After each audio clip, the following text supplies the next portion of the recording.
ఆవిడ అంత టాలెంటెడ్, అంత మంచి సింగర్. ఆవిడ ఎందుకు ఇలాగ కామెంట్స్ ఇచ్చారో నాకు అసలు అర్థం కావట్లేదు. అంటే సాంగ్ సెలక్షన్ అనేది ప్రొడక్షన్ హౌస్ వాళ్ళు ఇస్తారా, జడ్జెస్ ఇస్తారా? ప్రొడక్షన్ హౌస్ వాళ్ళే. ఓకే.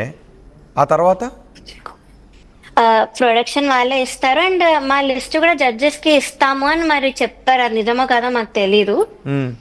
సో చెప్పారు. అండ్ అంతా స్క్రిప్టెడ్ అండి. ఎలిమినేట్ ఎవరిని చేయాలో అంతా ముందే డిసైడ్ అవుతారు. ఎందుకంటే దానికి నా దగ్గర ఒక రీజన్ కూడా ఉంది అది చెప్పడానికి. ఏంటి? ఫస్ట్ ఇద్దరు ఎలిమినేట్ అయ్యారండి. నెక్స్ట్ మీకు టెలికాస్ట్ అవుతా టీవీలో ఇంకా అవ్వలేదు. మ్మ్. సో ఆ ఇద్దరికి కూడా షూట్ ఇంకో 2 days ఉందన్న టైంలో ఇద్దరికి సాంగ్స్ మార్చేశారు. టైం లేదు అసలు, వాళ్ళకి నేర్చుకోవడం కూడా చాలా కష్టం. కానీ అయినా సాంగ్స్ మార్చేశారు. సో అదొక రీజన్. మార్చి ఎలిమినేట్ చేయడం అనేది అసలు ఎవరు ఎక్స్పెక్ట్ చేయరు, ఎవరికి తెలియదు ఆడియన్స్ కి. మ్మ్. సో ఇలా అంతా స్క్రిప్టెడ్, అంతా ముందు నుంచి కూడా వాళ్ళు అనుకుంటారు ఎవరెవరిని ఎలిమినేట్ చేయాలి అని.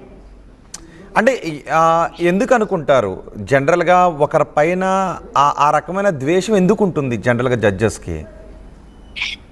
ఆ జడ్జెస్ కి ఉండదని నేను అనుకుంటున్నాను. అంతా ప్రొడక్షన్ నుంచే వాళ్ళకి ఇలా చేయాలి, ఇలా మాట్లాడాలని వస్తుందని నేను అనుకుంటున్నాను. అంటే ఇప్పుడు చంద్రబోస్, కీరవాణి, సునీత మీతో అలా బిహేవ్ చేయడానికి ప్రొడక్షన్ హౌస్ వాళ్ళ కారణం అనుకుంటున్నారా? జ్ఞాపిక ప్రొడక్షన్ హౌస్ కదా, జ్ఞాపికనా? అవును, జ్ఞాపిక ప్రొడక్షన్స్. ఓకే. మరి మీతో అలాగంటున్నప్పుడు మీకు ఆ ఆడియో వినిపించినప్పుడు మేడం ఇలా నాకు నచ్చలేదు, లేకపోతే ఇలా అనడం బాధ కలిగించిందని మీరు తర్వాత అయినా చెప్పే ప్రయత్నం చేశారా? లేదు, బికాస్ షోలో ఉన్నప్పుడే చెప్తే మళ్ళీ దాని మీద ఎక్కడ నన్ను అది పెట్టుకొని మళ్ళీ కామెంట్స్ లో ఇంకా హేట్ కామెంట్స్ ఏమైనా వస్తాయేమో నేను అది చెప్పలేదు. కానీ లాస్ట్ కి ఎలిమినేట్ అయ్యాకైతే నేను I really wanted to talk. ఇంకా ఎలాగో ఎలిమినేట్ చేశారు కదా, సో ఈ అన్యాయాలన్నీ నేను మైక్ లో చెప్పాలి, వాళ్ళని క్వశ్చన్ చేయాలని నేను మైక్ అడిగాను ఎలిమినేట్ అయ్యాక. కానీ చరణ్ సార్ అసలు మైక్ ఇవ్వలేదు, నాకు మాట్లాడే ఆపర్చునిటీ కూడా ఇవ్వలేదు. సో చాలా ట్రై చేశాను నేను మాట్లాడడానికి, బికాస్ ఇంకా ఎలాగో అయిపోయింది. నేను క్వశ్చన్ చేయాలి, ఇంత ఇంజస్టిస్ జరుగుతున్నప్పుడు నేను చెయ్యాలి అని నా మనసాక్షికి అనిపించింది. సో మైక్ అడిగాను కానీ నన్ను అసలు మైక్ ఇవ్వలేదు, ఏం ఇవ్వలేదు. ఇంకా సునీత గారు అయితే మా మమ్మీని నువ్వు ఇక్కడ నుంచి వెళ్ళిపో అని అన్నారు, మా మదర్ని నువ్వు అన్నారు. అది ఇంకా చాలా బాధాకరంగా అనిపించింది. ఎక్కడి నుంచి వెళ్ళిపోమన్నారు? ఇక్కడ నుంచి ముందు వెళ్ళిపోండి అని అన్నారు. అంటే మా మదర్ కొంచెం ఎమోషనల్ అయ్యి స్టేజ్ మీదకి వచ్చారన్నమాట. అన్యాయం జరిగింది, సో ఇక్కడ నుంచి వెళ్ళిపోదాం, నువ్వు ట్రాఫీ ఏం తీసుకోకు అని చెప్పారు. సో అలా చెప్పేసరికి సునీత గారు వచ్చి నువ్వు ఇక్కడ నుంచి వెళ్ళిపో ముందు అని అన్నారు మా మదర్ని. ఇక్కడ నుంచి దయచేయండి, వెళ్ళిపోండి, నువ్వు ఫస్ట్ వెళ్ళిపో ఇక్కడ నుంచి అని. అది రికార్డ్ అవుతుందా, ఎపిసోడ్ లో కనిపిస్తుందా? లేదు, వాళ్ళు ఇవన్నీ కట్ చేస్తారు. అఫ్ కోర్స్ టెలికాస్ట్ చేయరు, ఎందుకంటే వాళ్ళకి బ్యాడ్ నేమ్ వస్తుంది ఇదంతా టెలికాస్ట్ అవుతే. అలా ఎందుకు అన్నారు అసలు? అడిగారా పోనీ?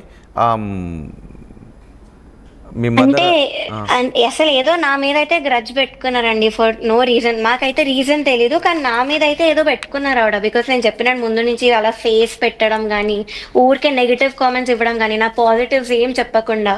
సో ఏదో రీజన్ అయితే ఉంది ఆవిడ దగ్గర. బట్ ఇలా చేశారు నువ్వు అని అయితే అన్నారు మా మదర్ని.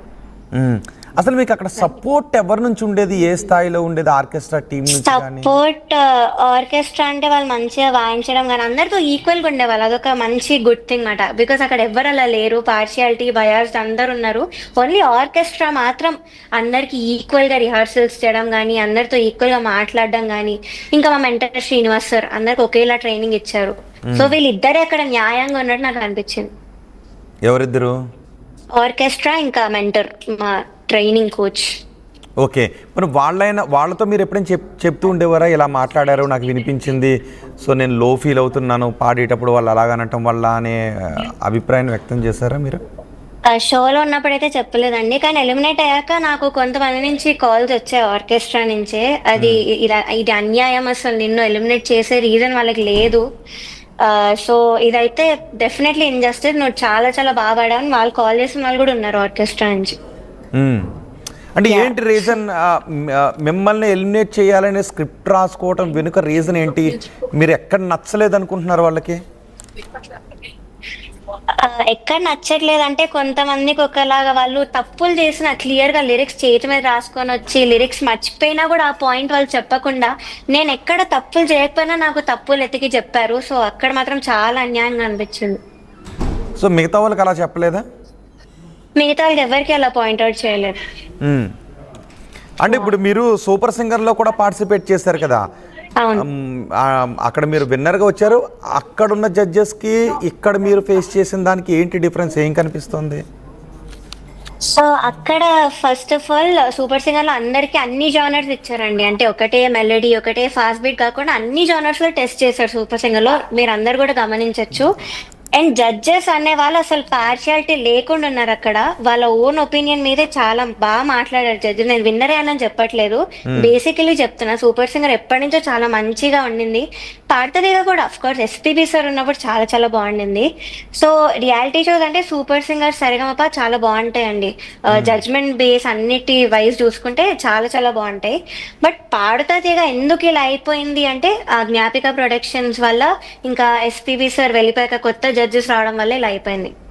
అంటే ఏమన్నా ఎక్స్పెక్ట్ చేస్తూ ఉంటారా మీరు? ఏదో డబ్బులు గిఫ్ట్లు అనే అన్నారు, ఎక్స్పెక్టేషన్స్ ఏమైనా ఉంటాయా? అంటే వాళ్ళు మరి ఎక్స్పెక్ట్ చేసారు తెలీదు. బట్ ఒక రౌండ్ అయితే పెట్టారండి పాడతా తీగలో.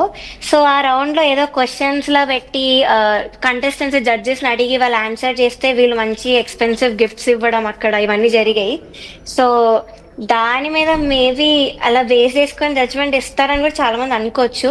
సో అలా కూడా జరుగుతుంది. ఆ గిఫ్ట్స్ ఇవ్వడం గానీ వీళ్ళు అలా చేశారు అక్కడ, ఎక్స్పెన్సివ్ అన్ని ఇవ్వడం కంటెస్టెంట్స్. ఎవరికి ఇస్తారు ఆ గిఫ్ట్స్? జడ్జెస్ కి ఇచ్చారు, మా ముందు తీసుకెళ్ళి ఇచ్చారు జడ్జెస్ కి. అవును. సో అలా గిఫ్ట్ ఇచ్చిన వాళ్ళ పట్ల కొంచెం ప్రోగా ఉంటారా? ఉన్నట్టు ఏమైనా అనిపిస్తుందా? యా, వాళ్ళతో అందరితో అయితే బాగానే ఉన్నారు. అలా గిఫ్ట్లు ఇవ్వడం కరెక్ట్ కాదేమో కదా మామూలుగా. మరి మీరు ఎప్పుడు దాని గురించి అడగలేదా? బాధ అనిపించలేదా మీకు? ప్రశస్తి గారు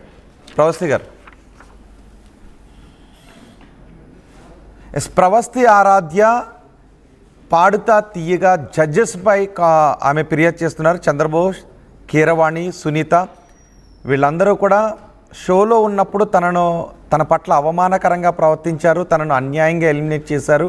కానీ ఎలిమినేట్ అయ్యాను అని చెప్పడం లేదు, కానీ తను అక్కడ ఫేస్ చేసిన ఇబ్బందుల గురించి చెబుతున్నాను అని ప్రవస్తి ఆరాధ్య అంటూ ఉన్నారు. ఒకసారి మనం చంద్రబోస్, కీరవాణి, సునీత వీళ్ళతో కూడా మనం మాట్లాడటానికి ట్రై చేద్దాం. జ్ఞాపిక ప్రొడక్షన్స్ ప్రస్తుతం ఈ షోని ఆర్గనైజ్ చేస్తూ ఉన్నారు. చరణ్, ఎస్పి బాలసుబ్రహ్మణ్యం కుమారుడు చరణ్ ఈ షోకి హోస్ట్గా ఉన్నారు. కానీ ఒక్కసారిగా ప్రవస్తి ఆరాధ్య గతంలో సూపర్ సింగర్ విన్నర్గా కూడా ఉన్నారు. ఒకసారి ప్రవస్తి ఆరాధ్య ఆరోపణలు ఏం చేశారో చూద్దాం. ఇప్పుడు ఆ వీడియోలో ప్రవస్తి ఆరాధ్య చేస్తున్న ఆరోపణలు మీరు వింటున్నారు. ఆ వీడియోని రిలీజ్ చేశారు. ఒకసారి అందరూ ఆశ్చర్యపోయారు. ఆ వీడియోలో ఆమె ఏం చెప్పారో చూద్దాం. ఆయన అన్నారు. And one more thing is, Janakamma round జరిగింది. అయితే ఇది చాలా కామెడీగా అంటుంది మీకు, మీరు నమ్మలేరు కూడా. ఇద్దరిని తీశారు, ఒక అమ్మాయిని ఒక అబ్బాయిని. అయితే కరెక్ట్ షూట్ ఇంకో 2 days లో ఉందనగా వాళ్ళకి సాంగ్స్ మార్చేశారు. ఆ ఇద్దరికే సాంగ్స్ మార్చారు విత్ వెరీ ఫనీ రీజన్. కిరాణి సార్కి రాగం నచ్చదు అని, శివరంజని అనే రాగం నచ్చదు అని వీళ్ళిద్దరిని తీస్తారు. కామెడీ ఏంటంటే అదే రాగంతో ముందు స్కెడ్యూల్లో ఒక అబ్బాయి పాడాడు, అబ్బాయికి బాగానే మార్క్స్ వచ్చాయి. అదే స్కెడ్యూల్లో ఇంకొక అబ్బాయి కూడా పాడాడు, అబ్బాయి కూడా బాగానే మెచ్చుకున్నారు, మంచి కామెంట్స్ వచ్చాయి, అన్ని వచ్చాయి. బట్ వీళ్ళిద్దరికి మాత్రమే సాంగ్స్ మార్చేశారు. అయినా కూడా దీస్ టూ పాపం ఆ టైంకి నేర్చుకొని I think they did very well మార్చినా కూడా. కానీ వాళ్ళనే ఎలిమినేట్ చేశారు యాజ్ ఐ ఎక్స్పెక్ట్. నేను అప్పుడే అనుకున్నా యాక్చువల్లీ సాంగ్స్ ఇలా మార్చేసి అంత ఏదేదో చేస్తున్నారో నేను అప్పుడే అనుకున్నా వీళ్ళిద్దరిని తీసే ఛాన్స్ ఉంది అని. అండ్ ద థింగ్ ఇస్, కిరాణి సార్కి రాగం నచ్చకపోతే మరి ఎందుకు చేశారో తెలీదు. అంతర్యామి అనే పాట అదే రాగంలో చేశారు. బట్ ఏమో ఆ ఫనీ రీజన్స్ అయితే